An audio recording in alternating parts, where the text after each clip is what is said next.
18 years ago, Doreen and Neville Lawrence embarked upon a journey no parent would ever want to make. Their horrific story began on the 22nd of April 1993, when their 18-year-old son, Stephen Lawrence, was stabbed and murdered by white racist youths. Within days, the police had the names of 5 suspects. Did you kill Stephen Lawrence? No, I did not. Because I can't remember, does that make me guilty? And today, 2 of them, Gary Dobson and David Norris, were found guilty of the murder of Stephen Lawrence. We hadn't done anything. It was just because we were black. This is a crime which has reverberated through society, helped change the legal system, and which heaped humiliation on the Metropolitan Police. It was like sitting in the stocks, and it hurt. You know, you can't believe this is an organisation I've spent 37.5 years in, being criticised like this. But the biggest impact has been on Stephen's family, who've waited 18 years to see justice for their murdered son. It was as if Stephen was being murdered over and over again. And that is what Doreen and Neville have had to put up with. The initial police investigation was so deeply flawed, it allowed Dobson and Norris to escape justice. This case was a scar on the face of criminal justice. And it is only now, 18 years later, and thanks to advances in forensic science, a microscopic drop of blood on Gary Dobson's jacket. That blood drop comes back with a full DNA profile saying it's Stephen Lawrence's blood. And fibres from Stephen's clothing found on items seized from David Norris proved conclusively that these 2 men were guilty of murder. They had 18 years of freedom and the ability to walk the streets, which they didn't deserve. The failure of the police stirred emotions in the wider public. Police officers are human beings. They suffer from all the frailties of human beings. But it all started in Eltham 18 years ago, when an innocent teenager lost his life.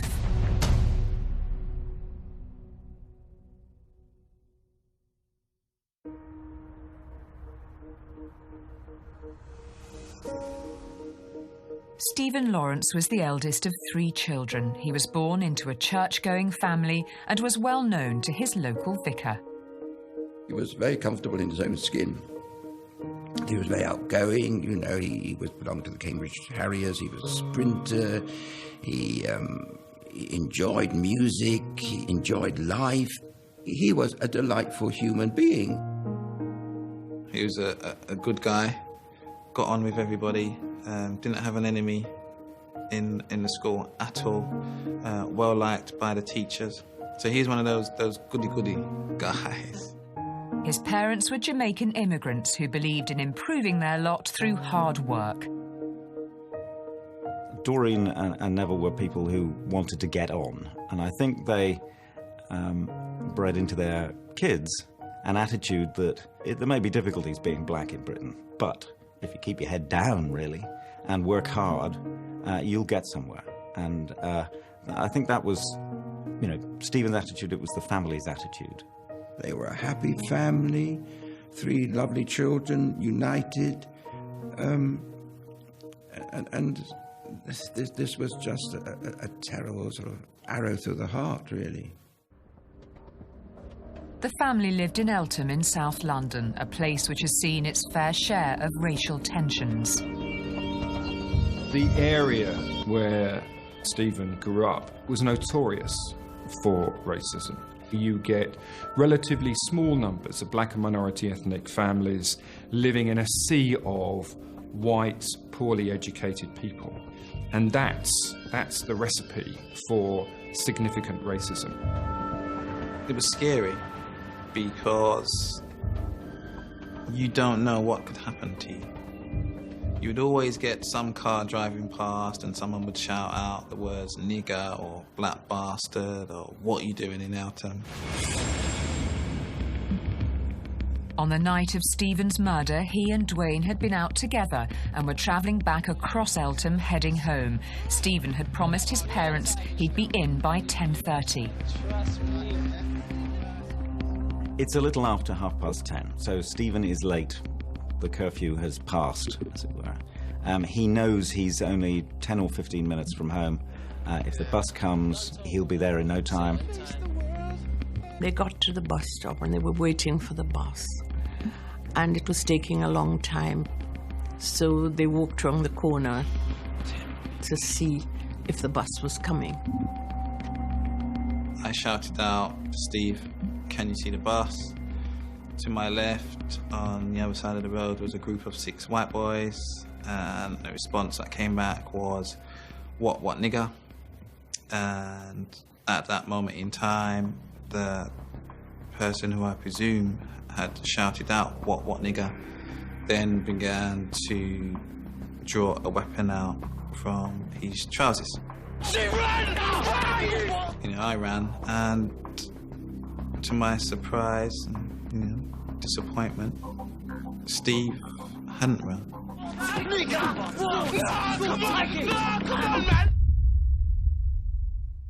They caught up with Stephen in an attack that seemed to have been over in a very few seconds. He received 2 fatal stab wounds. The pathologist at Stephen Lawrence's autopsy was clear. Both injuries were inflicted with a massive amount of force. The first was on the left side of his arm, on the outside of his arm, and the track of that injury came from the left to the right into his upper chest cavity, and it cut through a major blood vessel and nerve just behind the left collarbone. The injury to the right side lay just in front of the middle part of his right collarbone, and went straight downwards. Once again, it cut through this major blood vessel and the major nerve fibre on the right-hand side. And both tracks went into the body about 5 inches deep. So as I've run back to him and he's jumped up, it was an amazing sense of relief at that time, on top of the relief that I had that they'd run off. Come on! I'm telling you, coming back, come on! And it was not until we was running up the road that I realised that, something else had happened. Blood in me, blood! He was running awkwardly. His voice became fainter as we was running, and I was just begging him just to run just that little bit more. And he called my name one more time, and the way he said it just stopped me. In a sense, I was still running, but the way he said it stopped me, and he just fell. No, Steve, man! Come on, I'm ready to get up! Come on, sit down, fella, come on, man! The 2 wounds that Stephen received are unusual. They damaged blood vessels that are normally quite well protected and very seldom damaged by stabbing injuries. And then the 200 yards, as he ran, he would be bleeding more and more, internally and externally. Eventually, he would collapse through shock, and that would be the beginning of the end. The next thing for me was to get help. I knew there was a phone box across the road because we travelled that way a number of occasions. So I just dialed 999. Ambulance, please, man! At the same time, a passing couple stopped to comfort Stephen. Dwayne is very concerned about getting him to hospital, and he's looking down the road and up the road for an ambulance. He wants to see that blue light. But it wasn't an ambulance that was first on the scene. It was the police. Having made assumptions about Dwayne based on the colour of his skin, they failed to respond to the information about the attackers he was desperately trying to give them. Every time a new officer spoke to me, they would ask me the same question as before. And naturally, I'd be frustrated. Why do you keep asking me the same questions? My friend's dying. I told them where the gang went, where they ran, how many people they were. I did the best that I could. Precious time was being wasted. While the police questioned Dwayne, his attackers were disappearing into the night, and Stephen's life was draining away by the side of the road. There wasn't any first aid given. There wasn't any attempt to stem the flow of blood. It was just a massive sense of helplessness. For me, not being able to help my friend, who I knew was dying. He had beside him this couple. She was kneeling and praying and saying, "Stephen, you are loved. You are loved." And he was breathing, his breathing became more and more shallow. At 10:54 p.m, 9 minutes after Dwayne's initial 999 call, the ambulance arrived. The crew comes out, turns him over, puts him on a trolley, and you could clearly see that he was drenched in his own blood. The paramedics found no vital signs, no breathing, no heartbeat. Stephen Lawrence was dead. He certainly died by the side of the road, within feet of the passing cars. So the police officers who were on the spot know, I think they should have done the first aid, but actually I know now that, having seen the autopsy, obviously, we now know that nothing would have saved Stephen Lawrence. Had such deep stab wounds, and the internal bleeding was so appalling he was going to die anyway. But they didn't know that. It was now a murder investigation. The police had already made many critical mistakes, and many more were to come, in a case that was to have a profound impact on the law, the Met, and British society.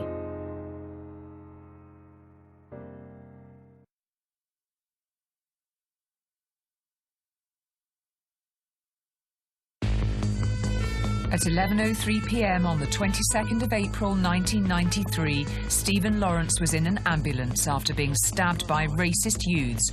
Resuscitation was being attempted, but the truth was that Stephen was already dead. One of the people at the bus stop who boarded the bus saw Stephen lying by the side of the road, and he was a near neighbour. And when he got home, he told his father that he'd seen this, and the father brought him straight round to the Lawrences. The Lawrences immediately got in their car and went to the scene. Didn't see anything, they thought they'd go straight to the hospital. I've got another one on this side. Okay, no pulse, let's start chest compression. What you got there? I've got another one which is an L-shaped wound on that side, which is also sucking. Okay. Very soon after their arrival at the hospital, Neville and Doreen were told that their son had died.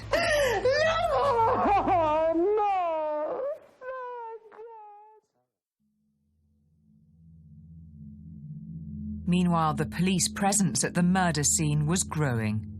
But a failure by those officers to work in a coordinated manner meant that as the seconds passed, the case was already beginning to slip away from them. One always talks in terms of crimes of murder of the golden period. That's the period immediately after the crime has been committed, when the police are supposed to secure the scene and search for evidence. The police still believed they were responding to a fight, and as a result they failed to establish the true sequence of events, still regarding Dwayne as a perpetrator rather than a victim. Dwayne was still at the scene. He was clearly very traumatised. He represented a very challenging witness to get the story as to what had happened. However, that challenge has to be met. The way I was treated at the scene is not how a victim of crime should be treated. There was that feeling that I was treated as a suspect. Having failed to establish what exactly had happened, the police went off in the wrong direction to a local pub along Wellhall Road. Police officers all going off in the wrong direction, looking for the wrong evidence, at the crucial time just the night of the murder. Dwayne was absolutely right. They should have gone up Dixon Road, and they didn't. I was asked, if I had any weapons on me, or did we carry any weapons, and I was asked if Stephen carried any weapons. And critically, as more officers arrived, it seemed that there was a lack of control and vision. And there was a telling remark by one of the police constables about seeing a lot of senior officers standing around with their hands on their hips, as if they were just there rather than doing anything useful. Later that night, the police questioned Dwayne at Plumstead Police Station. Dwayne was absolutely key to understanding what had happened to Stephen. He was also a victim because he was a surviving victim of a racist attack. We hadn't done anything except tried to get home. We're attacked. Steve dies. it was just because we were black. And